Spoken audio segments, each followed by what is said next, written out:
আজকাল খাওয়া দাওয়া খুব অনিয়ম হচ্ছে, মানে কোনো টাইম টেবল নেই খাওয়া দাওয়ার। যে টাইমে ভাত খাওয়ার সেই টাইমে খাচ্ছি চা, যে টাইমে চা খাওয়ার সেই টাইমে খাচ্ছি ভাত। তাহলে বোঝো কোনো টাইম টেবল আছে? এরকম করলে শরীরের কি, শরীরে কোনো গুণাগুণ না, শরীর মোটা হবে বরং পাতলা হবে না।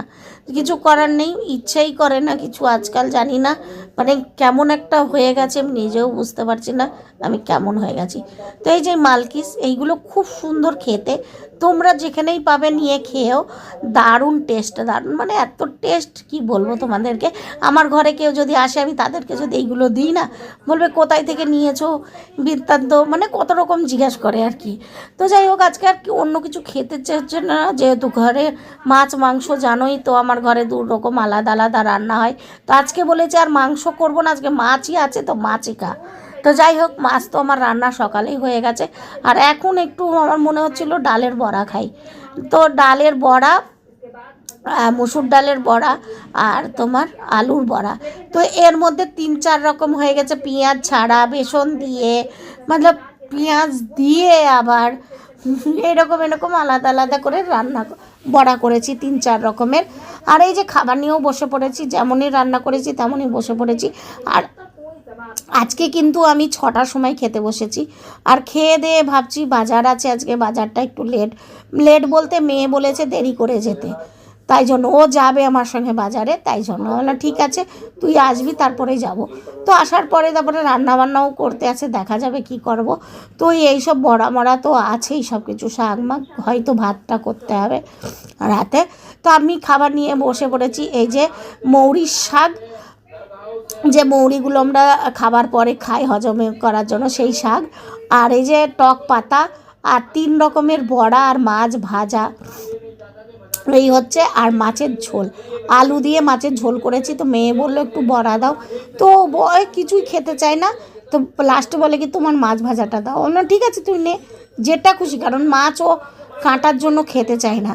এত বড় বড় মাছ, তারপরে ও মাছের কাঁটা বাছতে পারে না, বেচে দিতে হয়। তো যাই হোক, ও ওই দিয়ে খাবে বললো, মাছ দিয়ে। আমি বললাম ঠিক আছে তুই ওই দিয়ে খা, আমি এই দিয়ে খেয়ে নিই। তো চলো খাওয়া দাওয়া করে নিচ্ছি, কারণ খাওয়া দাওয়ার পরেই মেয়েটা টিউশন যাওয়ার টাইম হয়ে যাবে, কারণ আমরা 6টার সময় খেতে বসেছি দুইজনাই, মা মেয়ে। সারাদিন পরে দুপুরবেলায় চা খেয়েছি বলে। তো এই যে বাজার থেকে ঘুরে আসলাম, কারণ মেয়ে টিউশন থেকে চলে এসেছিলো, ও 9টায় এসছে, আমি বাজারে গেছি 10টায়, কারণ বরমশাই এসছে, ভাত করেছি, রান্না বান্না করে সব কিছু করে তারপরে গেছি বাজারে। তবু বসতে দেয়নি, বিএমসিওয়ালা বসতে দিচ্ছে না বেচারাদের, মানে ধান্দাবানি হচ্ছে না। আমাদের ঘরের সামনে বসেছে, সব এদিক ওদিক ছিটিয়ে ছিটিয়ে বসেছে, এক জায়গায় বসতে পারিনি রোডে। আর আমি আজকে ভিডিওও করিনি, কারণ তাড়াতাড়ি বড়মশাই ঘরে আছে বলেই দিয়েছিল তাড়াতাড়ি চলে আসতে, নাহলে ডাকাডাকি করবে, তাই জন্য। তো এই যে কত রকম নিয়েছি দেখো, বিট, গাজর, তারপরে তোমার নিয়েছি করলা 2 রকম, ধনে পাতা 2 রকম আছে, মানে 2 রকম 2 জায়গায় করে নিয়েছি। আদা, আদা যেহেতু ঘরে রয়েছে ওই জন্য অল্প করেই নিয়েছি, নাহলে 500 আদা নিতাম আর কি। আর এর মধ্যে পালং শাক, বেতর শাক, আর মেথির শাক, আর ধনে পাতা, এই হচ্ছে আজকে নিয়েছি। আর পুদিনা নিয়েছি, পুদিনাও নিয়েছি। আর 250 লঙ্কা নিয়েছি, আর বিট নিয়েছি, আর নিয়েছি মশলা আছে, সব রকম মশলাও আছে। আর নিয়েছি আম, 2টো আম নিয়েছি, কারণ আম 250 আম, শসাও নিয়েছি। 250 আম নিয়েছি, 30 টাকা 250 আম, কেউ বলছে 40 টাকা, কেউ 30 টাকা, তাই যাই 30 টাকা দিয়ে নিয়েছি 2টো আম। তো এই হচ্ছে আমার আজকের বাজারগুলো। আর তার মধ্যে অ্যাপেল নিয়েছি, অ্যাপেল 1 কিলো অ্যাপেল নিয়ে নিলাম, আর পাইনঅ্যাপেল। তো এই হচ্ছে আজকের বাজার। কেমন হয়েছে অবশ্যই জানাবে, কেমন হয়েছে ভিডিওটা।